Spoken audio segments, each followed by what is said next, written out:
et bienvenue dans l'émission Parole de femmes. Cette semaine, nous sommes avec notre invitée Christine Beumier. Bonjour Christine. Bonjour Annabelle. Bonjour Christine. Et je le répète, à votre demande, nous parlons du thème des finances depuis le début de cette semaine. Exactement, parce que je crois que c'est un thème très important dans la parole de Dieu et c'est important au cœur du Seigneur aussi. Tout à fait. L'écouter dans ce domaine. Oui, et puis dans l'émission d'hier, je pense, Anne, tu disais, il y a des gens qui disent « Ah, on parle encore d'argent, c'est pas possible ». Mais le fait de dire que j'ai pas envie de parler d'argent, on est déjà en train de parler d'argent. Donc, d'où l'importance d'en parler pour avoir la bonne perspective et avoir la mentalité, en fait, qui vient du royaume. Parce qu'on voit qu'on est dans un monde où il y a des finances. Dieu nous met des finances aussi à disposition. Donc, de faire un déni ne nous aidera absolument pas, ne nous rendra pas intelligents pour savoir comment utiliser ces finances. Et aujourd'hui, Christine, on va voir la libéralité, les offrandes, la générosité, tout ça avec vous. Donc, on va commencer avec le point. Vous avez fait un rapport entre la louange et la libéralité. En fait, déjà, on peut peut-être définir la libéralité. On va le définir après. D'accord, Christine. Okay. Ça marche. En fait, c'est pas moi qui fais le rapport. C'est la parole de Dieu dans Hébreux chapitre 10, versets 12 à 16. Il dit « C'est pour cela que Jésus aussi, afin de sanctifier le peuple par son propre sang, a souffert hors de la porte. » Donc, on remet les bases. Tout est basé sur le sang de Jésus qui a été versé pour nous. « Sortons donc pour aller à lui, hors du camp, en portant son opprobre, car nous n'avons point ici-bas de cité permanente, mais nous cherchons celle qui est à venir. » De nouveau, l'objectif, ce n'est pas ce qui se passe ici, mais c'est vraiment d'agir, d'œuvrer pour la cité qui vient, pour la Jérusalem qui descend du ciel, pour l'éternité. Rappelons qu'on est en train de préparer ici-bas aussi notre éternité, et pas seulement la nôtre. Verset 15, il dit « Par lui, offrons sans cesse à Dieu un sacrifice de louange, c'est-à-dire le fruit de lèvres qui confesse son nom, et n'oubliez pas la bienfaisance et la libéralité, car c'est à de tels sacrifices, au pluriel, que Dieu prend plaisir. » Et là, dans ce passage, on voit que les sacrifices, ça existe encore aujourd'hui dans notre ère chrétienne, alors que, bien sûr, quand on parle sacrifice, on parle Ancien Testament, les animaux qu'on sacrifiait, mais ici, il y a encore moyen de plaire à Dieu avec de vrais sacrifices. Alors le premier, bien sûr, on parle de sacrifice de louange. Pourquoi ? Parce que le sacrifice de louange, c'est de louer Dieu quand ça ne va pas. Quand notre cœur ou quand nos circonstances sont difficiles, on décide, mais non, je vais offrir à Dieu un sacrifice de louange, je vais passer au-dessus de mes propres émotions et je vais déclarer que Dieu, il est au-dessus de tout cela et qu'il est toujours digne de louange. Et je vais offrir à Dieu un sacrifice de louange, c'est-à-dire le fruit de lèvres qui confesse le nom du Seigneur. Alors, par moments, c'est très agréable de louer le Seigneur, mais par moments, c'est réellement un sacrifice qui nous coûte de louer le Seigneur dans des moments difficiles. Et tout de suite après, il dit « Et n'oubliez pas la bienfaisance et la libéralité, car c'est à de tels sacrifices que Dieu prend plaisir. » La bienfaisance, la libéralité, ça plaît au cœur de Dieu. Ce n'est pas seulement pour donner pour des hommes, pour donner pour des œuvres, mais c'est vraiment pour réjouir le cœur de Dieu. Et ça, c'est important pour moi de savoir, OK, mon papa est content si je donne. Mon papa est content si je suis libérale, si je donne. Mais on va voir la définition de libéralité, parce que là... Plus tard, Christine, s'il vous plaît. D'accord. Eh bien, la libéralité, c'est un choix d'élever Jésus au-dessus de la puissance de l'argent et de Mammon, comme on en a parlé, mais c'est notre choix. De la même manière que la louange, c'est le choix d'élever Jésus au-dessus de nos difficultés, la libéralité, c'est aussi le choix d'élever Jésus au-dessus de cette puissance de Mammon qui essaye de retenir l'argent et de nous faire retenir l'argent. Donc la libéralité, tout comme la louange, est un acte d'amour envers Jésus et envers son corps. On a dit la fois passée, Jésus, il ne vient pas chercher notre argent, il vient chercher des âmes. Mais pour avoir des âmes, il faut apprendre à donner et à donner à des hommes et des femmes qui vont aussi l'utiliser pour le royaume de Dieu. Alors le mot traduit par libéralité, là j'étais vraiment étonnée, c'est koinonia. Ah oui, qui veut dire communion.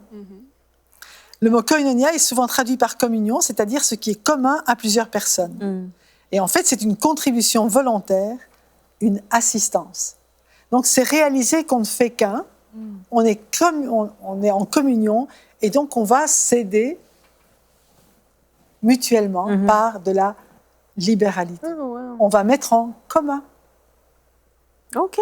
On ne va pas... création de la Donc un libéralité, label c'est exerce toujours, la libéralité, puis on oui. met en commun ta maison, ton Ouais, Mais ça dans le m'arrange pas trop cette définition. C'est ce que les premiers chrétiens faisaient, ils mettaient tout en commun. Exactement. Mais moi, j'avais toujours compris la libéralité comme étant, la générosité, en fait. Ouais. Pour moi, c'est la générosité, c'est d'être C'est comme ça que je l'ai compris généreux, aussi. Ouais. de tout. Oui. Mais à mettre en commun, c'est c'est une autre c'est dimension, une autre, voilà. exactement, Voilà. c'est une autre dimension aussi. Ben, c'est d'être généreux aussi. Hein. C'est Son aussi partage. d'être généreux, de ne pas prendre tout pour soi, C'est mais ça. au contraire de répartir envers ceux qui en ont besoin. Et on peut voir comment justement les Bah, premiers commencer, chrétiens... Christine. J'ai envie de dire, faut une première. Il faut que quelqu'un commence pour donner l'exemple. Donc, je vous laisserai ouvrir la voie, d'accord? Mais je crois qu'on a fait ça très souvent quand même. On a ouvert notre maison pas mal de fois là. Et Bah, en merci fait, c'est... beaucoup. Je m'attendais pas autant. Non, mais c'est vrai. Je pense que ce qui est important, c'est de réaliser que nos biens ne nous appartiennent pas en propre, mais qui sont là aussi pour être à la disposition. Quoi. Si j'ai quelque chose que toi, tu en as besoin, ben, Mais ça enlève devrait être aussi, normal. Mais ça enlève aussi un petit peu, quelquefois, le sentiment d'orgueil ou d'autosatisfaction qu'on peut avoir en faisant preuve de libéralité, parce qu'on se dit, bah, c'est moi qui donne, c'est moi qui suis en train d'aider, bon, bref, quoi, c'est moi la personne généreuse dans l'histoire. Et le fait d'avoir plus ce principe de communion, de communauté, on met ensemble. Bon, bah, finalement, c'est au service du corps, quoi. C'est comme ça passe de ma main droite à ma main gauche à ma main droite. Je m'appauvris pas, mais je m'enrichis pas non plus. C'est comme vraiment on donne tous dans le même panier. Donc, ça enlève toute source ou tout sentiment d'orgueil qu'on peut avoir en se disant « Ah, moi, j'ai donné. » Peut-être tout sentiment d'orgueil, mais je crois que le choix reste complet. C'est-à-dire, ce n'est pas un choix que tu fais une fois pour toutes, tout est à moi, tout est à vous. C'est vraiment, on reste libre à tout moment. Et je pense qu'avec Dieu, c'est important. Parce qu'à partir du moment où on parle d'aimer et de faire des actes d'amour, il doit y avoir cette liberté. Ce n'est pas du communisme. Ce n'est pas tout est commun et tu es obligé de tout mettre en commun. Ça. Et On va pas faire des kibbutz, quoi. Non, c'est vraiment un choix. Je choisis de mettre à ta disposition ces choses-là et c'est parce que je t'aime que je le fais, quoi. Vous comprenez?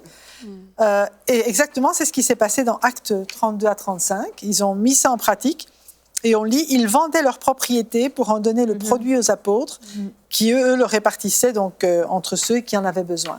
Et on connaît l'histoire d'Ananias et Saphira qui, bien sûr, ça a été dramatique pour eux, mais le problème... Vous voulez qu'on lise Ananias et Saphira ou bien vous connaissez? On peut le lire.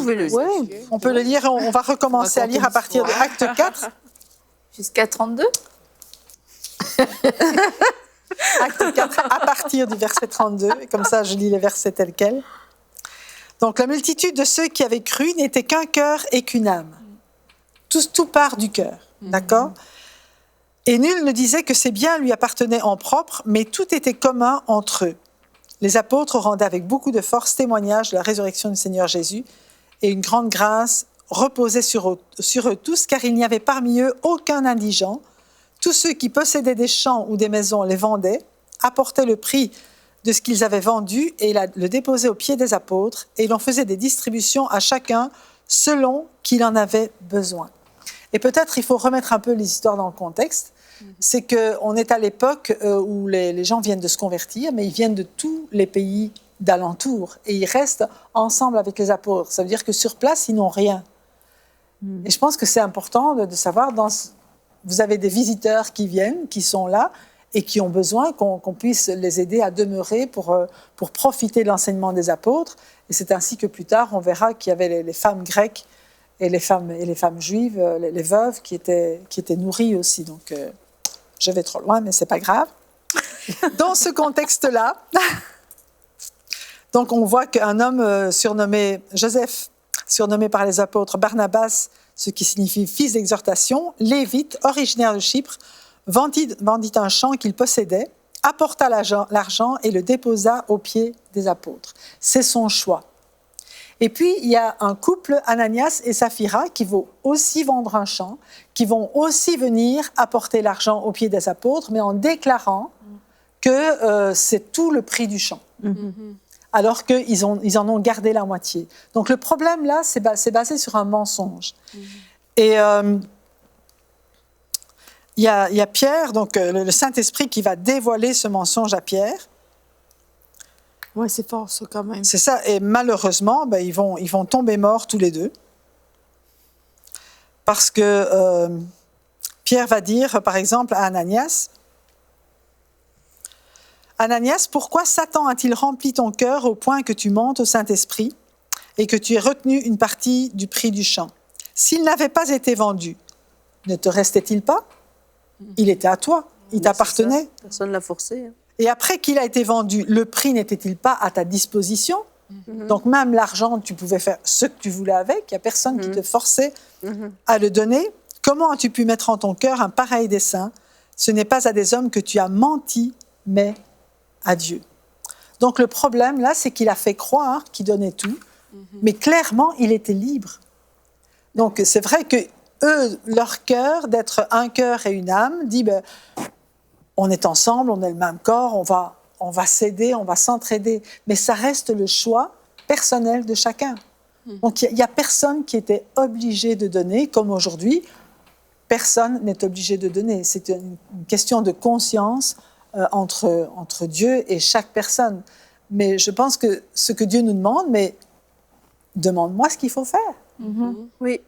Demande-moi et obéis à ce que je vais te demander parce que j'ai des bénédictions en réserve pour toi en réponse à cet acte de foi. Donc donner à Dieu, c'est un acte d'amour et un acte de foi, un acte de confiance. Quand on donne à Dieu, c'est pas dans la perspective qu'on va manquer. C'est dans la perspective que, puisque Dieu me le demande, je lui donne parce que je sais que lui va pourvoir. Il va pourvoir d'une autre manière, mais je lui fais confiance. Si ce n'est pas un acte de foi, si c'est un acte d'obligation, il ne faut pas le faire. Ouais, ça ne sert à rien. Ça ne sert à rien et ça ne réjouit pas le cœur de Dieu. C'est la foi qui réjouit le cœur de Dieu. C'est quand on donne par obéissance à ce que Dieu te demande, dans la confiance que Dieu est notre papa et que, après tout, vous demandez à vos enfants quelque chose, ils vont vous le donner parce que, de toute façon, j'en manquerai jamais, puisque c'est mon papa qui pourvoit. Mais comment... Et c'est absolument vrai. Mais quelquefois, les gens prennent ce genre d'enseignement et disent moi, je ne suis pas dans la foi. Oui, voilà, je ne suis pas obligée. Puis, moi, ce ne serait pas un acte de foi. Donc, je ne vais pas le faire. Mais en fait, ce n'est pas ça la finalité de l'histoire. Non, ce n'est pas la finalité. C'est pas ce que la Bible nous enseigne, c'est de se dire je n'ai pas le cœur de Dieu, en fait, donc j'ai besoin de changer. Donc, peut-être qu'aujourd'hui, je fais des offrandes, peut-être qu'aujourd'hui, je fais des aumônes, mais je n'ai pas un bon cœur. Je ne le fais pas par amour. Je n'ai pas non plus la foi quand je fais ces choses-là. Et c'est le fin mot de l'histoire, c'est pas de dire j'arrête. Voilà, merci Christine, j'ai ma réponse. Mais c'est de se dire Seigneur, change mon cœur, éclaire-moi, renouvelle mon intelligence, donne-moi une nouvelle sagesse pour que je puisse donner avec un cœur tout entier, que j'ai pas ce cœur comme Ananias et Saphira d'avoir tout le temps ce désir de garder, de retenir quelque chose au cas où, si jamais. Oui, sûrement ils ont été motivés par la peur du manque ou... Mais personne ne l'a obligé aussi. Personne, non, c'est ça, exactement. De paraître, moi, je pense que c'est ça, c'est le dit, désir de paraître, de dire on fait comme ça, on donne. Oui, mais en même temps, si tu veux paraître, le montant que tu donnes, ça devrait être encore plus glorieux, mais ils en ont conservé une partie. Donc, je pense que c'est un mélange des deux. Ça ferait du sens aussi de dire qu'il y avait parce que peur. Par rapport au désir de paraître, c'est vrai qu'on ne peut pas donner pour paraître. Il y a des appels, il y a plusieurs choses qui se font dans les églises, mais on ne peut pas donner pour paraître. Et vraiment, le but, c'est, comme Annabelle dit, c'est pas je ne donne pas, vu que je ne veux pas paraître, je n'ai pas assez de foi, etc. C'est vraiment pas ça le but. vraiment, c'est d'aligner notre cœur à la volonté de Dieu, parce que comme on a dit, Dieu est le propriétaire, il est notre Seigneur, mais aussi Dieu aime, comme Christine disait au début, Dieu aime quand on donne. Et c'est ça qui doit nous motiver aussi. C'est que Dieu prend plaisir à ça, il prend plaisir à la libéralité, juste parce que Dieu aime ça. Mais moi, je veux le faire. Et maintenant, on veut le faire avec des bonnes dispositions. Donc, c'est vraiment dans cette direction-là. Et comment avoir confiance en Dieu? Mais on fait confiance à sa parole. La foi, elle est basée non pas sur ce que je souhaite, mais elle est basée sur ce que Jésus promet, sur ce que Dieu promet dans sa parole. Et il nous dit dans Luc chapitre 6 et au verset 38, c'est Jésus qui parle et dit « Donnez et il vous sera donné. On versera dans votre sein une bonne mesure, serrée, secouée et qui déborde, car on mesurera avec la mesure dont vous vous serez servi. » Donc là, on voit que quand Dieu nous dit « mais donne », il y a une promesse qui vient derrière. Quand Dieu va parler de la dîme, on pourrait lire aussi dans Malachie, il y a une promesse qui vient derrière.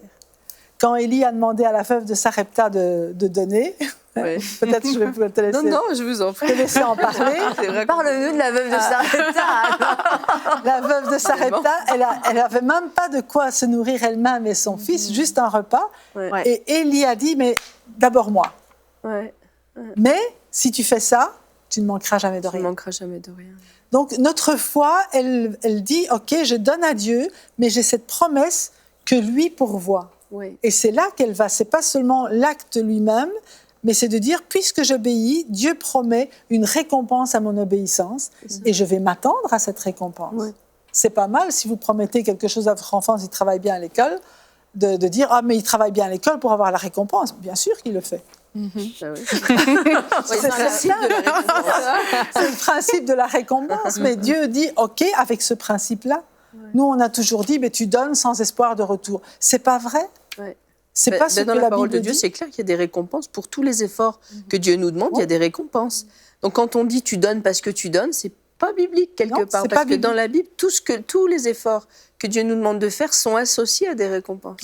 Même si on le fait pas pour avoir la récompense. On le fait pas pour ça, on fait parce qu'on aime. On le fait parce qu'on aime Dieu et qu'on veut lui plaire, mais il y a des récompenses qui sont associées. C'est ça, et sans la foi, il est impossible de plaire à Dieu. C'est ça. Et si on se dit, je sème, je donne, je suis généreuse, et je m'attends à aucune récolte, aucune récompense, ben c'est comme de dire que le fermier qui sème du maïs... c'est pour nous. Non, moi je sais, mais je m'attends à rien, je ne m'attends à rien. Je suis dans l'humilité. Je suis dans l'humilité. C'est de la fausse humilité parce que la loi des semences et des récoltes, c'est une loi biblique, c'est une loi spirituelle que Dieu a instaurée dès la création. Donc, mais si on récolte, c'est pas pour être des réservoirs, comme on a parlé cette semaine, c'est pour être un canal de bénédiction, que nous soyons des gérants dignes d'être dignes du royaume de Dieu, que nous soyons des ambassadeurs, justement, pour répandre le bon évangile, et avec les moyens que Dieu nous donne. Donc, on n'est pas là pour être des réservoirs, mais Dieu, c'est un évangile. L'évangile de Dieu, c'est un évangile de générosité. C'est-à-dire, Dieu nous appelle à être généreux. C'est ça. Et donc, il faut s'attendre, quand on est généreux, à avoir des récoltes, mais que ça revienne, dans le fond. Et plus on est généreux, mais plus ça retourne avec abondance dans le royaume de Dieu. C'est ça qui glorifie le Seigneur. Donc, dans le fond, c'est vrai que la récompense, ça ne peut pas être la motivation. Non. Mais par contre, il y a une loi qui veut que quand on sème, on récolte. Voilà. Mais je veux dire que la motivation, c'est l'amour, et la foi s'attend à la récompense. Voilà. Donc tu as les deux, parce que si Jésus fait une promesse et qu'on dit, bon non, j'en ai pas besoin de ta promesse, je peux donner sans ça, c'est pas juste non plus. Mais non, c'est pas juste. C'est comme si si on a insulté Dieu, c'est pas bien. Enfin, moi, je trouve que ça, c'est pas normal non plus, mais comme tu dis, si on obéit au Seigneur, eh bien, il va pouvoir faire de nous de plus en plus un canal pour pouvoir donner. Il dit, je te fais confiance. Maintenant, si tu donnes avec le peu que tu as, mais je vais pouvoir t'en donner plus pour que tu donnes plus. Voilà. Et puis, tu vas encore recevoir plus. Et c'est comme ça que ça marche. Je crois que les ministères qui sont prospères aujourd'hui, ils ont tous commencé avec rien. C'est vrai. Ou avec peu, très peu. Qu'ils ont investi et que Dieu a pourvu. Ils ont et été trouvés fidèles dans les petites choses. Toujours le même principe. Quand le petit garçon vient avec ses pains et ses poissons, c'est le même principe. On sème avec ce qu'on a. Dans le peu que Dieu nous confie, il va nous confier des plus grandes choses. Exactement. C'est biblique. Oui. Mais c'est quasiment même insensé, je trouve, toutes les incompréhensions qu'il peut y avoir autour de ça. C'est quasiment du b.a.-ba. Tu sèmes, tu récoltes. Tu sèmes, tu récoltes. C'est hyper naturel dans le monde naturel, quoi. Je veux dire, c'est normal. Tu sèmes peu, tu moissonnes peu. Mais et d'un seul coup, c'est comme, dans ces cas-là, Dieu est injuste. Non. Mais la Bible dit, c'est ça, celui qui sème abondamment récolte abondamment. Même dans le naturel, c'est normal dans le naturel. C'est d'une simplicité enfantine, en fait. Et c'est vrai que quelquefois, à cause de nos mauvaises mentalités, on a essayé de donner des sens où il n'y avait pas lieu de donner des sens. Mais voilà, c'est super ça. On aime Dieu, on donne, mais Dieu nous aime aussi, et Dieu a mis en place certaines lois qui fonctionnent dans le naturel et qui fonctionnent aussi dans le spirituel. Et c'est vrai qu'on se dit, c'est pas naturel, c'est pas normal qu'il y ait autant d'opposition pour des principes aussi faciles à comprendre finalement. Ça veut dire qu'il y a une opposition spirituelle pour voiler la connaissance, pour voiler l'intelligence, pour finalement que les enfants de Dieu se fassent voler, qu'on reste dans un système, soit on aime l'argent, et c'est un problème, soit on déteste l'argent, mais là aussi c'est un problème. Parce que dans ces cas-là, on ne fait pas ce que Dieu veut qu'on fasse avec cet argent. On ne le reçoit pas ou on ne l'utilise pas de la bonne façon, mais je pense qu'il faut simplement se dire, si j'ai un problème, soit on parle d'argent, j'ai envie de vomir quasiment, on parle d'argent, j'ai envie de pleurer de joie, c'est de se mettre devant Dieu avec un cœur humble et de dire, je veux juste avoir ton cœur et avoir ta pensée, que ce soit beaucoup ou pas beaucoup. C'est pas le montant, c'est vraiment mon cœur qui a besoin d'être transformé par rapport à ça. Et Christine, sur ce, je vous laisse la parole. Eh bien, on peut continuer à voir ce que Jésus avait dit. Parce qu'effectivement, chacun était libre, mais Jésus avait dit dans Luc chapitre 12, versets 33-34, « Vendez ce que vous possédez et donnez-le en aumône. Faites-vous des bourses qui ne s'usent point, un trésor inépuisable dans les cieux où le voleur n'approche point et où la teigne ne détruit point. Car là où est votre trésor, là aussi sera votre cœur. » C'est un peu le pendant de ce qu'on avait lu hier. « Que vos reins soient sains et vos lampes allumées. » Et ce qu'on voit, c'est que les premiers chrétiens ont pris cela au sérieux. Et c'est important pour nous de prendre les paroles de Jésus au sérieux. De nouveau, avec toute la sagesse nécessaire, mais que notre cœur soit clair à ce niveau-là, parce qu'il y a énormément, effectivement, de promesses dans la parole de Dieu. On pourrait prendre juste, peut-être un peu tard maintenant, pour parler de la dîme. Mais, allez-y, on a encore quelques minutes. On a la dîme de l'émission. Mais parce que c'est... à peine. Je veux dire, c'est un sujet qui est très controversé aujourd'hui dans les églises.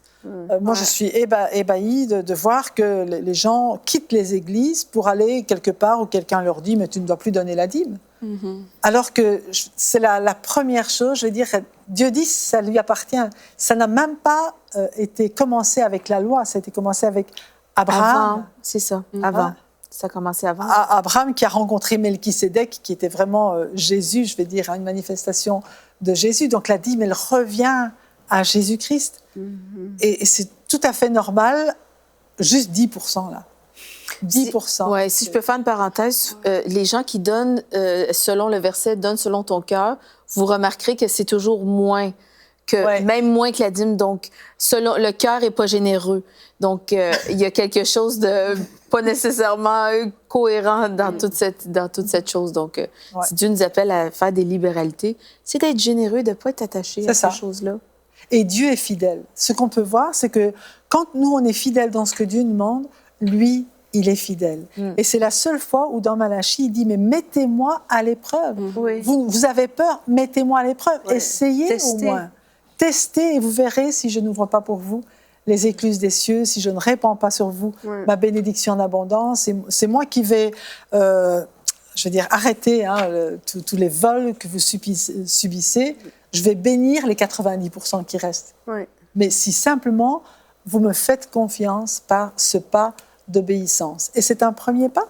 Je veux dire, c'est le minimum qui revient à Dieu et qui ouvre la bénédiction, qui montre à Dieu, oui Seigneur, je te fais confiance. C'est vrai. Parce que la foi, c'est très bien de dire je crois, mais elle doit se manifester dans le concret.